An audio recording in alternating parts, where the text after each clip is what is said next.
Pernah nggak kamu ngerasa sendirian di tengah keramaian?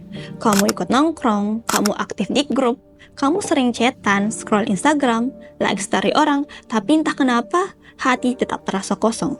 Ada rasa sepi yang nggak bisa dijelaskan. Dan yang bikin bingung, itu bukan karena kamu nggak punya siapa-siapa.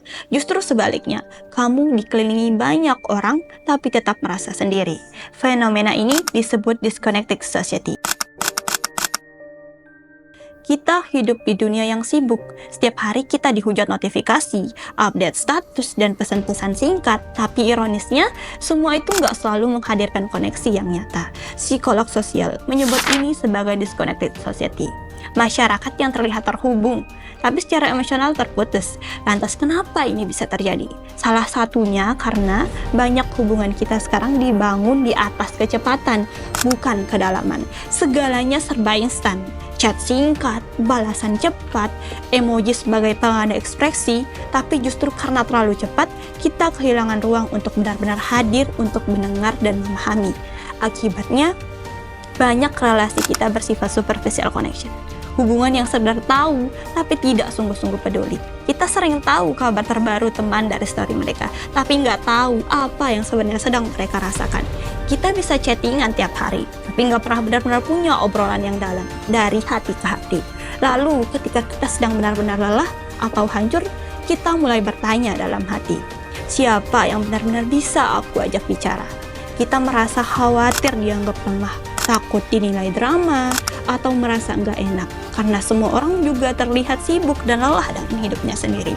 Menurut survei global dan dari Cigna, hampir 61% anak muda merasa kesepian secara konsisten, dan angka ini meningkat drastis setelah penggunaan media sosial makin intens. Kesepian bukan lagi masalah individu, tapi sudah jadi isu kolektif generasi ini. Lalu pertanyaannya, apa yang bisa kita lakukan? Pertama, coba mulai terbuka. Ceritakan isi hatimu ke satu orang yang kamu percaya, seseorang yang tidak menghakimi, yang mau mendengarkan dan menerima kamu apa adanya. Kalau kamu kesulitan menemukan sosok di sekitarmu, kamu bisa mulai dari ruang yang kami sediakan, Here for Humanity. Hadir lewat program teman dengar, sebuah ruang aman untuk bercerita dengan pendengar terlatih yang siap hadir tanpa menghakimi. Cerita kamu bisa jadi awal dari proses penyembuhanmu. Kedua, ciptakan ruang aman bagi orang lain. Saat bersama orang lain, coba benar-benar hadir secara fisik dan emosional. Taruh dulu ponselmu, alihkan perhatianmu dari layar, arahkan sepenuhnya pada orang di depanmu. Dengarkan dengan niat memahami, bukan sekedar menunggu giliran untuk bicara. Respon dengan empati, rasakan perasaan mereka tanpa perlu buru-buru memberi saran. Kadang yang mereka butuhkan bukan solusi, tapi sekadar didengarkan dan divalidasi.